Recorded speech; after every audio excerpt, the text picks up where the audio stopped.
I feel like we're in a desert right now, and I'm asking ourselves, why aren't we considering rekindling that sense of connectedness here? Why aren't we asking ourselves that question of bringing more young people to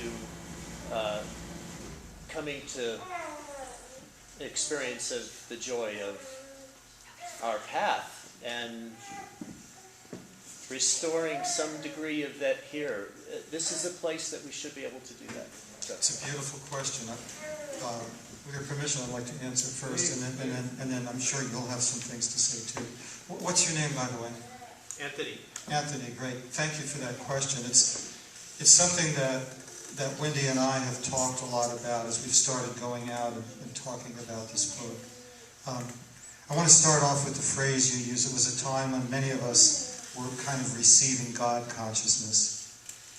And that's exactly what it felt like to me there. You know, I wound up in the path that I wound up. There were brothers and sisters who were winding up at the Buddhists or the yogis or the Sufis or different people. There was something going on at that particular time that was a manifestation.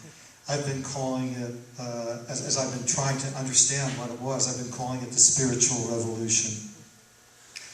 And my take on the spiritual revolution is that it happens all the time, but it manifests. You know, this was a time when tens of thousands were getting it at the same time.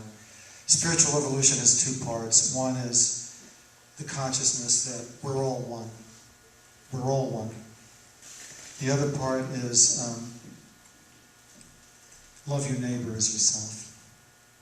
We have to manifest that in the world of action in some way. And the question becomes, how do we, those of us who are senior citizens, how do we carry that forward into the world today? How do we make that real in our lives? How do we reach the people, connect with people in your generation perhaps who are having that same aha? That's the right question to ask. And as I'm going around and having these conversations, using holy beggars really as an excuse to have the conversation, what I'm finding is that's where the juice is.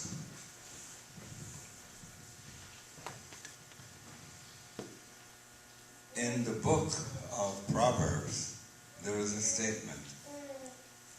If you will say, Yamim harishonim hayu tovim me'ela, the days that were before are better than those of now, I quote now, Lo bechachma sha'alta zot.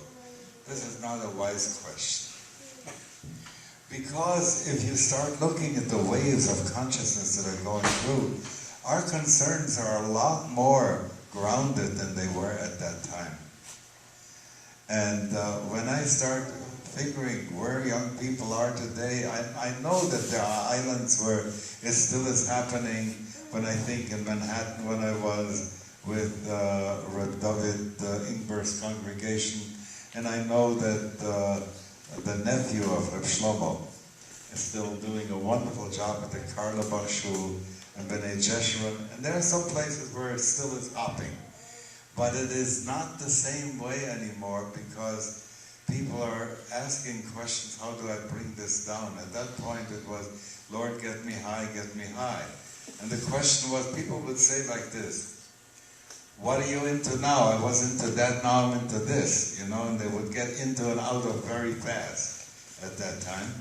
And would say to each other, yeah, this is a great guru, but the other one has greater Shaktipat. And because they were at that point in what Freud calls the oral stage. They wanted to suck a lot from everybody that they could get. And when it got to the discipline, then they opted out and went again to the next guy that would give him juicy stuff. So that was the time when it was happening this way. When I start asking myself right now what's going on with the young people, we are in touch with them. They're still seeking and they're still learning, but it doesn't have the same kind of flavor. On the other hand, there are so many more singers who have taken permission from Reb Shlomo and storytellers who have taken permission from what Reb Shlomo said, that it's not as unique as it used to be at one point.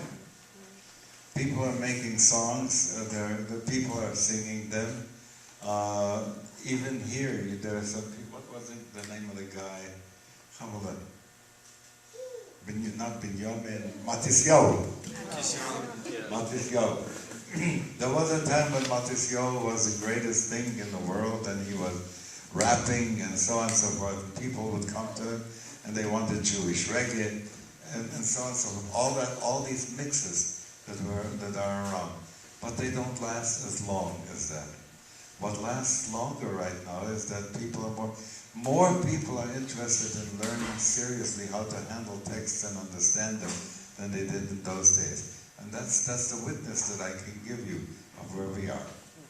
Now, at the same time, those of us who have had, at one point, were jump-started in the 60s to get our souls going, when it came to what is the ongoing discipline that's necessary, here is where many people felt, I need somebody else to jumpstart me again.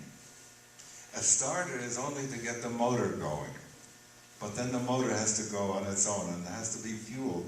And I have a feeling that, the book helps a little bit because it keeps us in the warm place where we got jump-started, but then to ask the question, and what kind of ongoing discipline have we taken on for ourselves to be able to see how does this show itself in mutualities?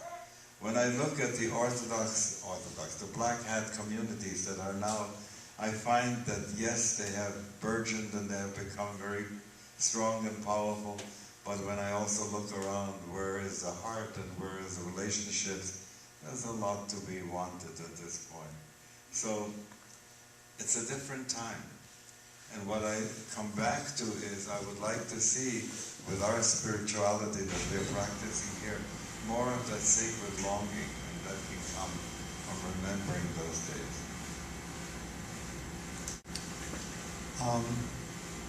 I want to shift now. Yeah.